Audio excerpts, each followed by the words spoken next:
Audio Jungle.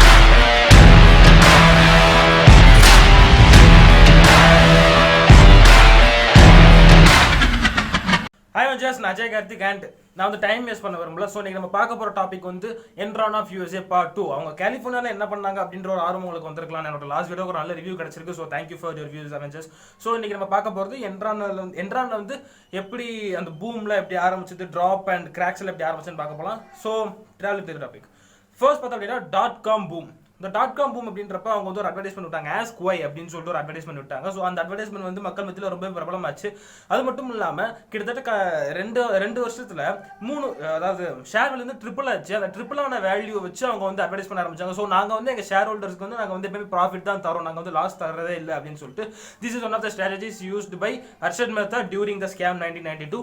So நாங்கள் வந்து profit தான் தரோம், மற்றவங்களுக்கு வந்து மற்றவங்க நாங்கள் வந்து லாஸ்ல ஒன்று தரதில்லை அப்படின்னு சொல்லிட்டு அடிச்சு சொல்றாங்க. ஸோ அதனால மக்கள் வந்து பண்றாங்க. கிட்டத்தட்ட என்னன்னா அதுக்கு அவங்க யூஸ் பண்ண ஒரு ஸ்ட்ராட்டஜி என்னன்னா, அவங்க ஸ்டாஃபையே கிட்டத்தட்ட எங்கள் கம்பெனியில் வந்து $400,000 வந்து நீங்கள் வந்து இன்வெஸ்ட் பண்ணுங்க, பிகாஸ் நம்ம கம்பெனியில் நாமளே இன்வெஸ்ட் பண்ணலாம் அப்படின்னா மக்களுக்கு வந்து நம்பிக்கை வராது அப்படின்னு சொல்லிட்டு சில ஸ்டாஃப்ஸை வந்து பிரெயின் வாஷ் பண்ணி இன்வெஸ்ட் பண்ணுறதுக்காகவும் அவங்க வந்து தூண்டுறாங்க. அதே சமயம் ப்ராஃபிட் அண்ட் லாஸ் அப்படின்ற ஒரு விஷயம் வந்து பார்த்தா நடுவில் வந்து சில விஷயங்கள் வந்து சரியாக ஆரம்பிக்கும். ஆனால் அவங்க ஸ்டாஃப் 4,01,000 இன்வெஸ்ட் பண்ண அந்த சமயங்களில் வந்து கம்பெனி வந்து லைட்டாக பூம், அதாவது இறக்கத்தை சந்திச்சது. ப்ராஃபிட் வந்து நினைச்ச மாதிரி வரல. அப்போ அவங்க கையில் எடுத்த ஆயுதம் வந்து இந்தியா, நம்ம நாட்டில் தான். நம்ம நாட்டில் வந்து அப்போ வந்து எலக்ட்ரிசிட்டியை வந்து நம்மளால வாங்க முடியாத தருணம். நம்ம நாட்டில் வந்து எலக்ட்ரிசிட்டி இன்ட்ரடியூஸ் பண்ணணும் அப்படின்றதுக்காக அவங்க அந்த கம்பெனியை வந்து நம்ம இந்தியாவில் வந்து ஆரம்பிக்கிறாங்க. இந்தியாவில் வந்து எலக்ட்ரிசிட்டி அப்படின்ற ஒரு விஷயத்தை வந்து கொண்டு வராங்க. அவங்க வந்து அதை ஒரு ட்ரேடாக யூஸ் பண்ணி அதுலேருந்து நிறைய இல்லீகலாகவும் டைரக்டாகவும் நிறைய ப்ராஃபிட்ஸ் வந்து எடுத்துக்கிறாங்க. அந்த ப்ராஃபிட்ஸ் வந்து டைரக்டாக எங்கே போகும் அப்படின்னா ஹெட் ஆஃபீஸ் போகும், யூஎஸ்ல இருக்கிற ஹெட் ஆஃபீஸ்க்கு போகும். அந்த மாதிரி ஹெட் ஆஃபீஸ்க்கு போகிறப்ப அந்த ப்ராஃபிட்ஸ் வந்து அவங்க புக்கில் காமிச்சு இந்த மாதிரி நாங்கள் வந்து ஃபாரின் கண்ட்ரீஸ்லேருந்து நாங்கள் வந்து ப்ராஃபிட்ஸ் எடுத்திருக்கோம் அப்படின்னு சொல்லிட்டு இது பண்ணுவாங்க. அது மட்டும் இல்லாமல் நிறைய ப்ராஃபிட் சம்பாதிச்சு அவங்களுக்கு வந்து வந்த ஒரு ஐடியா, இப்போதான் நம்ம வந்து நெட்ஃப்ளிக்ஸ் அண்ட் அமேசான் பிரைம் நம்ம வந்து யூஸ் பண்ணிட்டு இருக்கிறோம். பட் அப்பவே அவங்க வந்து என்னன்னா இன்டர்நெட் ஸ்ட்ரீமிங் அப்படின்ற விஷயம், அதாவது இன்டர்நெட் வந்து நம்ம அடுத்த கட்டத்துக்கு கொண்டு போகணும். பிகாஸ் அப்போ வந்து இன்டர்நெட் வந்து அந்த ப்ராசஸ்ல இருந்து கண்டுபிடிக்கிறதுக்கு அதை வந்து நம்ம அடுத்த கட்டத்துக்கு கொண்டு போகணும் அப்படின்ற ஒரு எண்ணத்தில் இன்டர்நெட் ஸ்ட்ரீமிங் அப்படின்ற ஒரு விஷயத்தை ஆரம்பிக்கணும் அப்படின்னு சொல்றாங்க. ஸ்ட்ரீமிங் சர்வீசஸ் டெக்னாலஜிக்கல் கம்பெனிஸ் எல்லாமே என்ரான் இதுக்குள்ள வரதை பார்த்துட்டு ஒரு மாதிரி காய்ச்ச வர லெவலுக்கு உட்காந்துட்டு இருந்தாங்க. ஐயோ வந்துட்டானே, வந்தான்னா பிடிச்சிருவானே, நமக்கு மார்க்கெட்ல போயிருமோ அப்படின்னு சொல்லிட்டு இது பண்றாங்க. பட் ஸ்டில் அவங்க வந்து அவங்க முயற்சியை கைவிடல. ஆப்போசிட் கம்பெனிஸ் வந்து டெக்னாலஜியில் இன்டர்நெட் சர்வீசஸ் வந்து அவங்க சரியான வழியில் போனாலும் இவங்க வந்து தன்ட்ட காசு இருக்கு அப்படின்னு சொல்லிட்டு நிறைய இன்வெஸ்ட் பண்ணலாம்னு ட்ரை பண்ணப்ப அவங்களுக்கு வந்து கிடைச்ச ஒரு ரிசல்ட் வந்து தட்ஸ் யூஸ்லெஸ் ஒன். பிகாஸ் அப்போ வந்து டெக்னாலஜி வந்து முழுசாக வளரவே இல்லை. இப்போ நம்ம கிட்ட இருக்கிற ஸ்மார்ட் ஃபோன்ஸ் மாதிரி அப்போ வந்து ஸ்மார்ட் ஃபோன்ஸும் கிடையாது. ஜஸ்ட் சிஸ்டம்ல தான் நம்மளால, பிசியில் தான் நம்மளால வந்து இன்டர்நெட் வந்து யூஸ் பண்ண முடியும். ஸோ அப்படி அவங்க வந்து இன்டர்நெட் ஃபெசிலிட்டிஸில் வந்து கொஞ்சம் அவங்களுக்கு லைட்டாக ஒரு சரிவு ஏற்படுது. அவங்களால கண்டுபிடிக்க, அதை வந்து முழுமையாக வெற்றி பெற வைக்க முடியலை அவங்களால. ஸோ அது வந்து ஒர்க் ஆகலை. பட் அப்படியும் அவங்க கம்பெனி வந்து ஒரு வருஷம் என்ன பண்ணுறாங்க அப்படின்னா $53 million வந்து மார்க் டு மார்க்கெட் அப்படின்ற அந்த அக்கௌண்டிங் மெத்தட் போன வீடியோவில் சொல்லியிருப்பேன். அந்த மெத்தடில் வந்து ப்ராஃபிட் வந்து காமிக்கிறாங்க. ஸோ அதனால மக்கள் மத்தியில் வந்து ஒரு மிகப்பெரிய அளவில் நம்பிக்கை வருது. இந்த கம்பெனியில் நிறைய இன்வெஸ்ட் பண்ண ஆரம்பிக்கிறாங்க. அது மட்டும் இல்லாமல் நான் போனால சொல்லியிருப்பேன், வெதர் அவங்க வந்து ட்ரேட் பண்ணாங்க அப்படின்னு சொல்லிட்டு. வெதர்னா sunrise, sunset, rain, snowfall, winter, summer எல்லாம் சேர்த்து தான் வெதர். நாளுக்கு நாள், அதாவது இன்னைக்கு மழை பெய்யும் நாளைக்கு மழை பெய்யாது அப்படின்ற மாதிரியான ஒரு கேம்லிங் விளையாட்டு வந்து ஆரம்பிக்கிறாங்க. இல்லீகலாக கவர்மெண்ட்டுக்கு தெரியாமல் கேம்லிங் விளையாட்டுகள் ஆரம்பிச்சு அதில் வந்து சில ப்ராஃபிட்ஸில் எடுக்கிறாங்க. அதில் இன்வெஸ்ட் பண்ண மக்களும் இருக்காங்க பார்த்துக்கோங்களேன். அந்த டைமில் கிட்டத்தட்ட 96, 97 அந்த சமயங்களில். பட் அதே சமயம் அவங்க வந்து அதை வந்து ஒரு இன்னோவேஷனாக பார்க்கணும் அப்படின்னு சொல்லிட்டு Fortune 500 அப்படின்ற மோஸ்ட் இன்னோவேட்டிவ் கம்பெனிஸ் அப்படின்ற அந்த ஒரு லிஸ்ட்டில் வந்து நம்ம என்ரான் வந்து ஃபர்ஸ்ட் வந்துடுறாங்க. அது வந்து என்ரான் கம்பெனிக்கு ஒரு புத்துணர்ச்சி அமையுது. அதே சமயம் இந்த .com அப்படின்ற ஒரு விஷயத்தில் வந்து அவங்களுக்கு சின்ன லாஸ் வருது. ஏன்னா அட்வர்டைஸ்மெண்ட்டில் அந்த மாதிரி வந்த விஷயங்கள் வந்து சில லாஸஸ்லாம் வரதான் செய்யுது. பட் அதெல்லாம் தாண்டி இவங்களுக்கு வந்து ஒரு பெரிய சொத்தை என்ன ஆச்சு அப்படின்னா Fortune 500 மோஸ்ட் இன்னோவேட்டிவ் கம்பெனி அப்படின்றதுல ஃபர்ஸ்ட் வந்தவங்களுக்கு வந்து ஒரு நல்ல பூஸ்டப் எனர்ஜியாக கிடைக்குது. பட் அங்கேருந்து தான் அவங்களுக்கு வந்து ஒரு சரிவே ஆரம்பிக்குது. என்னதான் இருந்தாலும் நம்ம அர்ஷத் மேத்தாவே ஒரு பெரிய ஆளாக இருந்தாலும் நம்ம ஊரில் இருந்த சுஜிதா தலால் அப்படின்ற அந்த கேரக்டர் மாதிரியே இந்த கதைக்குள்ளே ஒரு கேரக்டர் வராங்க, பெத்தனி மெக்லீன் அப்படின்றவங்க. அந்த ஒரு ரிப்போர்ட்டர் கேட்க ஆரம்பிச்ச கேள்வினால தான் இன்னைக்கு வந்து என்ரான் அப்படின்ற ஒரு கம்பெனி இவ்வளோ பெரிய லாஸ் சந்திச்சிருக்கு அப்படின்னு வந்து நம்ம பார்க்க போகிறோம். ஸோ நம்ம அடுத்து பார்க்க போகிற டாபிக் வந்து கிராக்ஸ் அப்பியர். அதாவது 2000 to 2001 அக்டோபர் அந்த சமயங்களில் வந்து பெத்தனி மெக்லே அப்படின்ற அந்த ரிப்போர்ட்டர் வந்து ஒரு கேள்வி கேட்குறாங்க, நீங்கள் எப்படி இவ்வளோ ப்ராஃபிட்ஸ் கண்டுபிடிக்கிறீங்க அப்படின்னு சொல்லிட்டு. அது யார்கிட்ட அப்படின்னா ஜெஃப்ரி ஸ்கில்லிங்கிட்ட வந்து கேட்குறாங்க, கால் பண்ணி கேட்குறாங்க, நீங்கள் வந்து எப்படி இவ்வளோ ப்ராஃபிட்ஸ் வந்து நீங்கள் எப்படி சம்பாதிக்கிறீங்க அப்படின்னு சொல்லிட்டு. அதுக்கு அவர் சொன்ன வார்த்தை வந்து, நான் ஒன்றும் அக்கௌண்டன்ட்லாம் கிடையாதுங்க, ஐ எம் ஜஸ்ட் அன் அதாவது நான் வந்து ஐடியா தான் சொல்லுவேன். நான் am not an accountant. So நான் வந்து உங்களுக்கு வந்து இதுக்கான ஆன்சர் பண்ண முடியாது. பட் எப்படி இருந்தாலும் எங்கள் கம்பெனி வந்து ப்ராஃபிட்ஸ் தான் தருது அப்படின்னு சொல்லிட்டு அவங்க சொல்றதை கேட்டுட்டு இவங்களுக்கு கொஞ்சம் ஷாக் ஆகுது, பெத்தனிக்கு ஷாக் ஆகுது. பட் அதே சமயம் ஜெஃப்ரி என்ன பண்றாரு அப்படின்னா தன் கம்பெனி மேல ஒரு கெட்ட அபிப்பிராயம் வந்துடக்கூடாது, இவங்க வந்து சரியான ஒரு நல்ல முறையில் வந்து எழுதணும், ஒரு குட் ரிவ்யூ கொடுக்கணும் அப்படின்றதுக்காக நான் நாளைக்கு உங்களுக்கு வந்து 3 ஃபினான்ஷியல் அஃபீஷியல்ஸ் வந்து எங்க ஆஃபீஸ் சார்பாக நான் வந்து அனுப்பிச்சு வைக்கிறேன். அவங்க கொண்டு வர டாக்குமெண்ட்ஸ் எல்லாத்தையுமே நீங்க வந்து வெரிஃபை பண்ணிட்டு நீங்க வந்து மொத்தமாக கிளியர் பண்ணிக்கலாம், உங்க டவுட்ஸ்லாம் நீங்க வந்து அதில் கிளியர் பண்ணிக்கலாம் அப்படின்னு சொல்றாங்க. அப்படி அதுல போற ஒருத்தர் வந்து சிஎஃப்ஓ ஆண்டி ஃபாஸ்டர், மொத்தமா 3 ஃபினான்ஷியல் அஃபீஷியல்ஸ் வந்து அஃபிஷியலா போறாங்க. அங்க போய் கிட்டத்தட்ட 3 மணி நேரம் டாக்குமெண்ட்ஸை ஃபுல்லா ஸ்ப்ரெட் பண்ணி நல்லா அலசி ஆராய்ஞ்சு இது பண்றப்ப நம்ம பெத்தனிக்கு ஒரு சின்ன ஷாக்கான குழு கிடைச்சிருச்சு. பிகாஸ் இவங்க கம்பெனி அஃபிஷியல்ஸ் போறப்ப இவங்க கம்பெனிக்கு சார்பாக தான் கண்டிப்பா அவங்க வந்து எடுத்துட்டு போவாங்க. பட் அதே சமயம் அவங்களுக்கே தெரியாம ஒரு சின்ன குழு வந்து பெத்தனி கிடைச்சிருச்சு. ஸோ அதை வச்சுட்டு என்ன சொல்றாங்க, அது வந்து எடுத்து வச்சுக்கிறாங்க. பட் அவங்க வந்து எதுவுமே சொல்லலை. கடைசியாக வெளியே ஆண்டி ஃபோஸ்டர் வெளியே போகிறப்ப, சிஎஃப்ஓ ஆஃப் என்ரான் வெளியே போகிறப்ப அவர் என்ன சொல்கிறார் அப்படின்னா, நீங்கள் இந்த கம்பெனி பற்றி என்ன எழுதுவீங்களோ எப்படி எழுதுவீங்களோ I don't care about that thing, but எங்கள் கம்பெனி பற்றி நீங்கள் வந்து ஒரு கெட்ட விஷயம் வந்து எழுதிடாதீங்க. பிகாஸ் எங்கள் ஷேர் ஹோல்டர்ஸ் எல்லாமே பீதி ஆயிடுவாங்க. We want to save them and save their capital அப்படின்னு சொல்லிட்டு போகிறாரு. ஸோ இது வந்து பெத்தனிக்கு வந்து ரொம்ப டவுட் ஆகுது. ஆஹா இவ என்ன இப்படி சொல்லிட்டு போகிறான், அப்போ இதில் ஏதோ உள்குத்து இருக்குது அப்படின்னு சொல்லிட்டு அவங்களும் வந்து இது பண்ணுறாங்க, சர்ச் பண்ணுறாங்க. அதே சமயம் 3 மணி நேரம் அந்த இதெல்லாம் தாண்டிட்டு ஆண்டியோட ஸ்டேட்மெண்ட் தான் அவங்களுக்கு வந்து ரொம்ப இதாகுது. அப்போ அவங்க கண்டுபிடிச்ச ஒரு முக்கியமான விஷயம் வந்து எல்ஜிஎம் இன்வெஸ்ட்மெண்ட் அப்படின்ற ஒரு கம்பெனி. அதாவது இந்த ஒரு பேங்க்ல வந்து இப்போ ஒரு கம்பெனி லோன் வாங்கியிருக்காங்க அப்படின்னா அந்த பேங்க்ல அந்த இன்ட்ரெஸ்ட் அந்த லோனை கட்டாம விட்டாங்க அப்படின்னா கம்பெனி வந்து அவங்க வந்து கம்பெனி நம்ம இண்டிவிஜுவல் பர்சனல் லோன் வாங்குறவங்க மாதிரி வீட்டுக்கு வந்து கதை திட்டலாம் கேட்டுட்டு இருக்க மாட்டாங்க. அவங்க ஆல்ரெடி அக்னாலேஜ்மெண்ட்ல வந்து நீங்க இந்த மாதிரி ஒரு அசட்டை வந்து நீங்க வந்து பிளேஸ் பண்ணணும், இன்சர்ட் பண்ணணும் அப்படின்னு சொல்லிடுவாங்க. அந்த அசட்டோட வேல்யூ வந்து பேங்க் வந்து எடுத்துக்குவாங்க, பறிமுதல் பண்ணிக்கிட்டு லோன் அமௌண்ட்டை வந்து சரி கட்டுற அளவுக்கு ஏல விடுவாங்க. அப்படி என்ரானோட அந்த அசெட்ஸ், அந்த பறிமுதல் செய்யப்பட்ட பேங்கால பறிமுதல் செய்யப்பட்ட அசெட் எல்லாத்தையுமே வாங்கின ஒரு லீடிங் கம்பெனி, அதாவது வாங்கினதுல லீட்ல இருக்கிற ஒரு இன்வெஸ்ட்மெண்ட் கம்பெனி வந்து எல்ஜிஎம் இன்வெஸ்ட்மெண்ட். அதை பத்தி நம்ம அவங்க அலசி ஆராய்ஞ்சு தேடுறப்ப அந்த கம்பெனி வேற யாரோடதும் இல்லைங்க, என்ரானோட சப்டிவிஷன் மாதிரி அது வந்து இல்லீகலா ரன் ஆகிற ஒரு கம்பெனி அப்படின்னு தெரிய வருது. அதுல என்னடா உனக்கு ஒரு லாஸ், அதுல என்ன உனக்கு ஒரு ப்ராஃபிட் வரும், லாஸ்ல ப்ராஃபிட் எப்படி வரும் அப்படின்னு நீங்க கேட்கலாம். இப்போ நீங்க பேங்க்ல லோன் வாங்கிருக்கீங்க, ஒரு 10 கோடி 20 கோடி வாங்கிருக்கீங்க, அந்த 20 கோடி உங்களால கட்ட முடியல, அதுக்கு பதிலாக நீங்க வந்து ஒரு அசட் ஒரு நிலத்தை வந்து கொடுத்துருக்கீங்க. அந்த நிலத்தை வந்து ஒரு கம்பெனி வந்து 5 கோடிக்கு வாங்கியிருக்கு அப்படின்னா அந்த அசட் வந்து திரும்ப உங்கள்கிட்டே தான் வருது. நீங்க கம்மியான விலைக்கு ஹை ரேட்ல விற்கக்கூடிய ஒரு அசட்டை வந்து வாங்குறீங்க. That is LGM investment. அதே ஸ்ட்ராட்டஜி வந்து என்ரான் ஃபாலோ பண்றாங்க. இதே ஸ்ட்ராட்டஜி தான் நம்ம இந்தியாவில் வந்து ஒருத்தர் ஃபாலோ பண்ணியிருப்பாரு. எனக்கு அது யாருன்னு தெரியும், but I don't want to mention his name. Is a famous businessman. So அவரோட பேர் யாருன்னு உங்களுக்கு தெரிஞ்சதுன்னா just leave in comment, search பண்ணுங்க. பிகாஸ் இதுதான் நம்ம தெரிஞ்சுக்க வேண்டிய விஷயம். ஸோ நம்ம இந்தியாவில் இதே ஸ்ட்ராட்டஜியை பேங்க்ரப்சிக்காக யூஸ் பண்ண ஒரு பிசினஸ் மேன் யார் அப்படின்றத நீங்க வந்து கமெண்ட்ல லீவ் பண்ணுங்க. So back to topic. அந்த மாதிரி எல்ஜிஎம் இன்வெஸ்ட்மெண்ட் பற்றி ரொம்ப தெரிய வருது. என்ரான ப்ராஃபிட்டபிளா ஆக்குனதுல வந்து எல்ஜிஎம் இன்வெஸ்ட்மெண்ட்டுக்கு வந்து ஒரு முக்கியமான பங்கு இருக்கு அப்படின்னு சொல்றாங்க.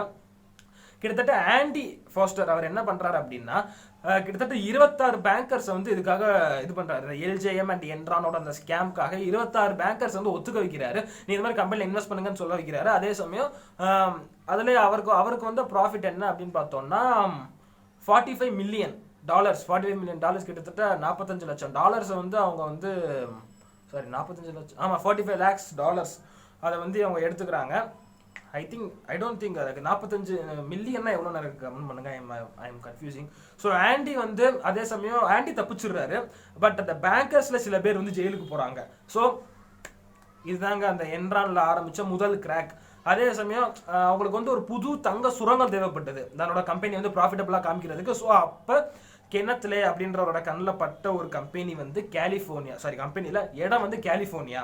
ஸோ நம்ம அடுத்து பார்க்கக்கூடிய வேண்டிய இடம் வந்து கலிஃபோர்னியா ஸ்கேம், அதாவது அங்கே என்ரான் பண்ண ஸ்கேம். ஸோ பார்க்கலாம்.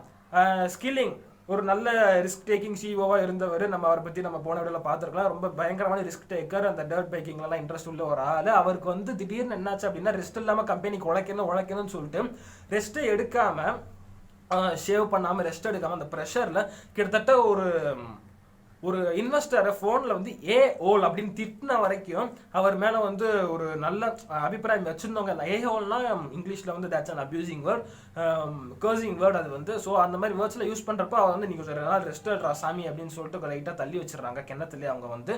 அப்போ என்ன ஆகுது அப்படின்னா என்ரான் வந்து Pacific gas and electric company of கலிஃபோர்னியாவில் வந்து இன்வெஸ்ட் பண்ணுறாங்க. எதுக்காக அப்படின்னா கலிஃபோர்னியாவில் வந்து அப்போ தான் கரண்ட் வந்து இப்போ நம்ம ஊரில் எப்படி இந்த 5 to 6 இயர்ஸில் வந்து எப்படி எலக்ட்ரிசிட்டி வந்து ஒரு நல்ல ஃப்ளோவில் கிடைக்குதோ, நமக்கு வந்து எந்த ஒரு தங்கு தடையும் இல்லாமல். அதே மாதிரி கலிஃபோர்னியாவில் அப்போ அதாவது இந்த 1999 அந்த சமயங்களில் வந்து அந்த கம்பெனி வந்து கவர்மெண்ட் கம்பெனி வந்து ஆரம்பிச்சாங்க. ஸோ அந்த கம்பெனியோட மெர்ஜ் பண்ணிக்கிட்டு அதில் வர ப்ராஃபிட்ஸ் வந்து நாங்கள் அந்த மாதிரி ப்ராஃபிட்டில் ஆல்ரெடி அவங்க பழைய பிஸ்னஸோட அந்த ஸ்ட்ராட்டஜி யூஸ் பண்ணுறாங்க. அந்த ப்ராஃபிட்ஸ் வந்து நாங்கள் 10% ரேஷியோ எடுத்துக்கிறோம் அப்படின்னு சொல்லிட்டு இவங்க வந்து இப்படி போடுறாங்க.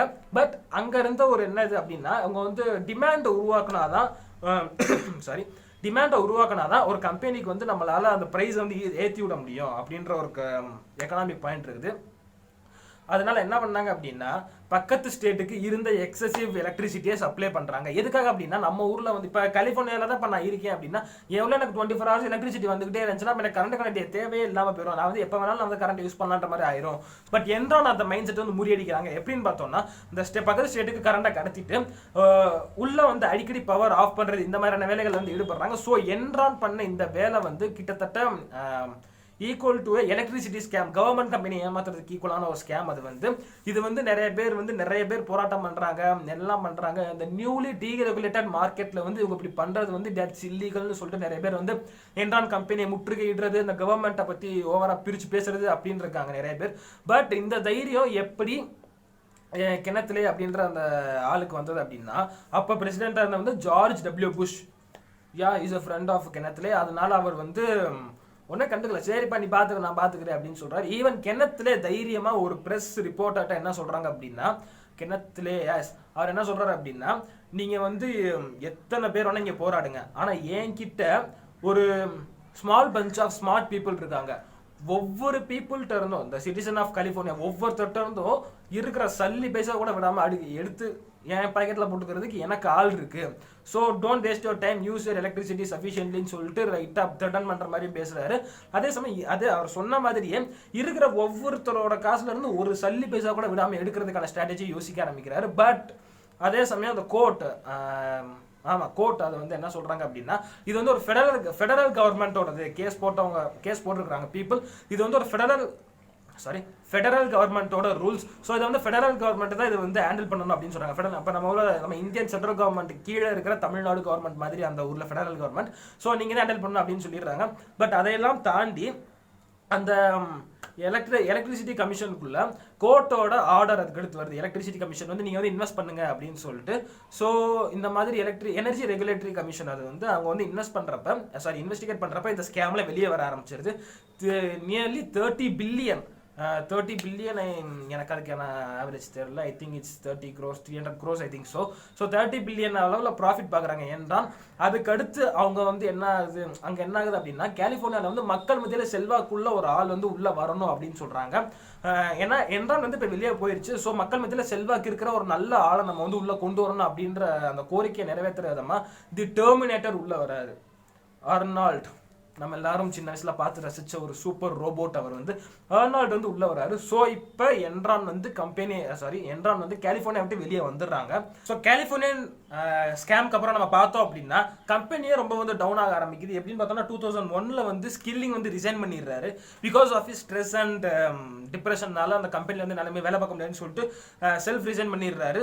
சடனா ரிசைன் பண்ணதுனால கிணத்துல அவரை வந்து சிஓவா பொறுப்பேற்கிறாரு. அவர் பொறுப்பேற்ற உடனே ஷேரான் வாட்கின்ஸ் அப்படின்றவர், அதாவது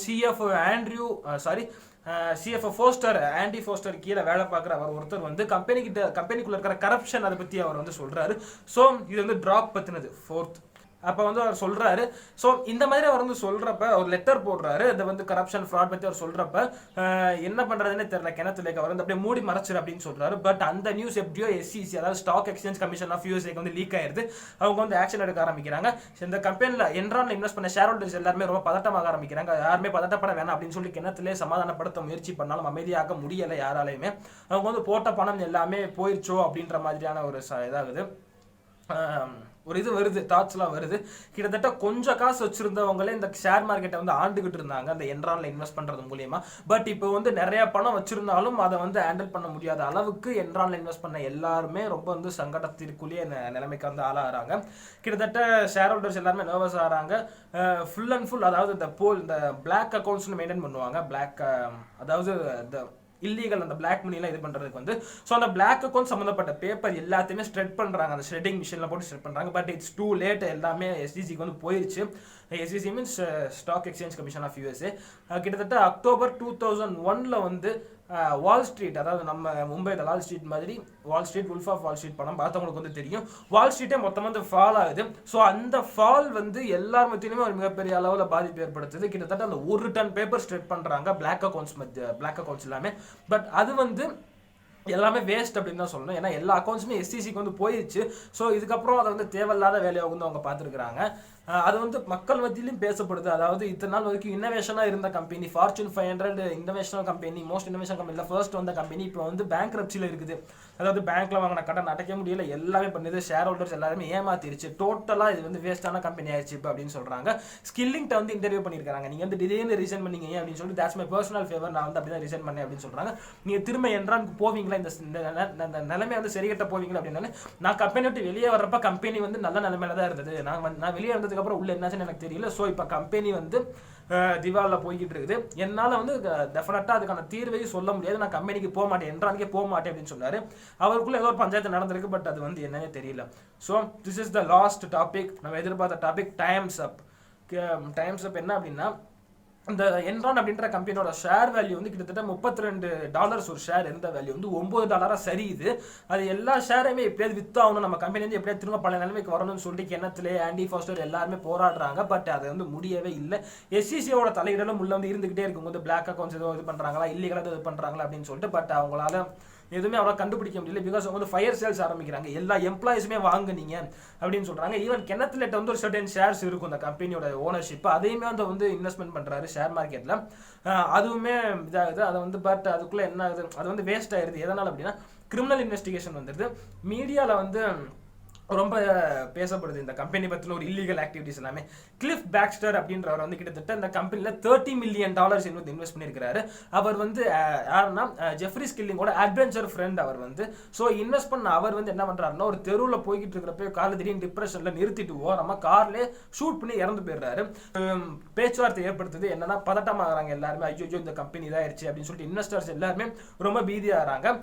அது வந்து என்ன ஆகுது அப்படின்னா, இந்த இது அளவுக்குள்ள பேசப்படுது. அதாவது இவங்க வந்து இவங்களை அரெஸ்ட் பண்ணணும் அப்படின்னு சொல்லிட்டு ஃபர்ஸ்ட் யார் அரெஸ்ட் பண்றாங்க அப்படின்னா, CFO company financial officer, chief financial officer Andy ஃபாஸ்டரை வந்து அரெஸ்ட் பண்றாங்க. கிட்டத்தட்ட 10 வருஷம் வந்து அவருக்கு வந்து கவுண்டிங் வருது. பட் அவர் வந்து 6 வருஷத்துல வெளியே வராரு. கிட்டத்தட்ட $23 மில்லியன் வந்து ஃபைனா இன்வெஸ்ட் பண்றாரு, ஃபைனா போடுறாரு, கம்பெனி கோர்ட்டுக்கு வந்து கொடுக்குறாரு, ஃபைன் பண்றாரு, பே பண்றாரு. ஸோ இதுல இருந்து நமக்கு தெரியும் அவங்க வந்து எவ்வளவு கொள்ளையடிச்சிருப்பாங்க அப்படின்னு.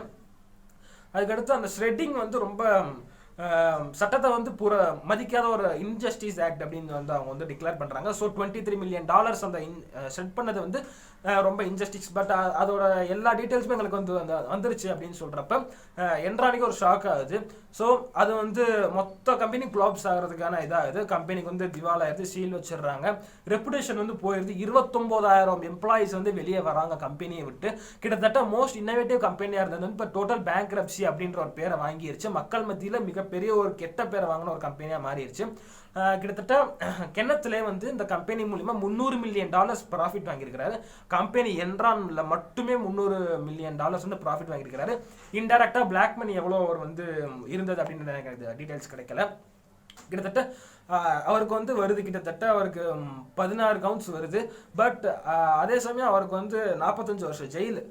அதை வந்து அவர் அனுபவிக்கிறதுக்கு முன்னாடி இந்த கோர்ட் கேஸ் நடக்கிறதுக்கு அவர் வந்து ஜெயிலில் போடுறதுக்கு 1 மாசம் முன்னாடி ஹார்ட் அட்டாக்ல வந்து இறந்துடுறாரு. கிணத்திலே அவர்கள் வந்து கிட்டத்தட்ட அங்கே வேலை பார்த்த ஒவ்வொரு எம்ப்ளாய்க்குமே செவரன்ஸ், அதாவது இங்கே வேலை பார்த்ததுக்கான ஒரு இது அப்படின்னு சொல்லிட்டு செவரன்ஸ் வந்து கிட்டத்தட்ட $4,500 தான் ஒவ்வொருத்தருக்கும் கிடைக்குது. கிட்டத்தட்ட 18 மணி நேரம் வேலை பார்த்த ஒரு எம்ப்ளாயீஸ் கேங் வந்து ஜஸ்ட் 4,500 செவரன்ஸோட வெளியே வந்து திரும்ப இன்னொரு வேலை தேடுறதுக்காக முனைப்பில் போறாங்க. ஒவ்வொரு எம்ப்ளாய்க்குமே அந்த 4,500 போனாலும் கிட்டத்தட்ட எக்ஸிக்யூட்டிவ்ஸ் மத்தியில் $55 மில்லியன் புழக்கத்தில் இருந்திருக்குது. மொத்த பேங்க்ரப்சி ஆயிருது கம்பெனி வந்து. ஸ்கில்லிங் வந்து 19 கவுண்ட்ஸ் கொடுக்குறாங்க. கிட்டத்தட்ட 24 வருஷம் ஜெயில், 12 வருஷத்துல ஜெயிலில் வந்துடுறாரு. கிட்டத்தட்ட $180 மில்லியன் வந்து ஃபைனா கட்டுறாரு. அவரோட அந்த 12 வருஷம் ஜெயிலில் இருந்ததுல அவரோட பேரண்ட்ஸோ அவரோட பையனோ இறந்துடுறாங்க. ஒய்ஃப் வந்து இன்னொரு பாய் ஃப்ரெண்டோட போயிடுறாங்க. பிகாஸ் நம்ம படங்கள்லாம் பார்த்துருப்போம். So we can guess that. So இப்போ அவர் வந்து இயர்லி 2019 ரிலீஸ் ஆனார். 2 வருஷம் முன்னாடி ரிலீஸ் ஆயிருக்கிறாரு. ஸோ இப்போ அவர் வந்து நம்ம முன்னாடியே பார்த்துருப்போம், லேவ் பை அப்படின்ற ஒரு கேரக்டர் இதுக்குள்ள வரவே இல்லைடான்னு பார்த்தோம்னா அவர்கிட்ட கொடுத்து வச்சிருந்த $250 மில்லியன் வச்சு இவர் வந்து இன்னொரு கம்பெனி ஆரம்பிக்கலாம் அப்படின்னு சொல்லிட்டு ஜெஃப்ரி ஸ்கில்லிங் வந்து முனைப்பில் இருக்கிறார். பட் அவருக்கான அந்த வாய்ப்பு வந்து எனக்கு கிடைக்கல. ஸோ லேவ் பை வந்து இந்த இடத்துல வந்து கனெக்ட் ஆகுறாரு. So this is the full history of Enron part 2. இந்த வீடியோ வந்து டியூரேஷன் ரொம்ப பெருசாக இருக்கலாம், பட் இந்த கதை வந்து ரொம்ப நல்லா தெரிஞ்சுக்க வேண்டிய கதை. ஹர்ஷத் மேத்தா அதோட நம்ம கம்பேர் பண்ணோம் அப்படின்னா இவன் வந்து அப்பனுக்கு அப்போ இருக்க தான் செய்வோம் அப்படின்ற மாதிரியான ஒரு பெரிய லெவலில் ஒரு கொள்ளையடிச்சிருக்கான். ஆஸ்க் ஒய் அப்படின்ற அந்த விளம்பரத்தை பார்த்துட்டு மக்கள் வந்து நீ எப்படி இவ்வளோ பணத்தை சம்பாதிக்கிறேன்னு சொல்லிட்டு ஆஸ்க் அப்படி அவங்க ஒய்ன்னு கேட்டிருந்தாங்க அப்படின்னா இந்நேரம் அவங்க நிறைய பேர் வந்து இந்நேரம் அந்த ஷேர் மார்க்கெட்டில் இன்வெஸ்ட் பண்ணி லாஸாக இருக்க மாட்டாங்க. ஸோ நமக்கு இது வந்து ஒரு நல்ல பாடம். நம்ம வந்து இனிமேல் வரக்கூடிய விளம்பரங்களாக இருக்கட்டும், ஷேர் மார்க்கெட்டில் வரக்கூடிய ஷேர்ஸாக இருக்கட்டும், ஸ்டாக் மார்க்கெட்டில் வரக்கூடிய நிறைய ப்ராப்ளம்ஸாக இருக்கட்டும், ஆஸ்க் ஒய் அந்த ஒரு கொஸ்டினை நம்ம கேட்டோம் அப்படின்னா நம்ம வந்து கண்டிப்பாக எப்படி இருந்தாலும் அந்த ப்ராப்ளம் வந்து வெளியே வந்துடலாம்னு சொல்லிட்டு எனக்கு நம்பிக்கை இருக்குது. ஸோ ஹர்ஷத்தோட கம்பேர் பண்ணுறப்ப Harshad is like Prison Break series பார்த்தவங்களுக்கு தெரியும். Harshad is like Lincoln Burrows. But Harshad என்னதான் லிங்கன் பரோஸாக இருந்தாலும் என்ரான் கம்பெனி வந்து மைக்கேல் ஸ்காஃபீல்ட் அப்படின்ற அந்த கேரக்டருக்கு இப்போ நல்ல பிரில்லியன்ஸ் இருக்குது. 2 கேரக்டருமே ஒரு நல்ல பிரில்லியன்ஸான கேரக்டர் தான், பிரதர்ஸ் கேரக்டர் அந்த சீரீஸில். So this is the reason for Enron drop. So Avengers இந்த வீடியோ உங்களுக்கு பிடிக்கும்னு நினைக்கிறேன். என்ட்ரான் இந்த மாதிரி ஷேர் மார்க்கெட்டில் நல்லா இன்ட்ரெஸ்ட் இருக்கிற ஃப்ரெண்ட்ஸ் எல்லாருக்குமே இந்த பார்ட் 1 பார்ட் 2 2 வீடியோமே ஷேர் பண்ணுங்கள். லைக் பட்டனை நுறுக்கி விட்டுருங்க. And keep supporting me Avengers. And உங்களை அடுத்த வீடியோ பார்க்குறேன். நான் அடுத்து என்ன வீடியோ போடலாம் அப்படின்றத பற்றி நீங்கள் எனக்கு வந்து கமெண்ட் செக்ஷனில் லீவ் பண்ணலாம். ஸோ பாய் அவெஞ்சர்ஸ், உங்களை அடுத்த வீடியோ பார்க்குறேன். Take care.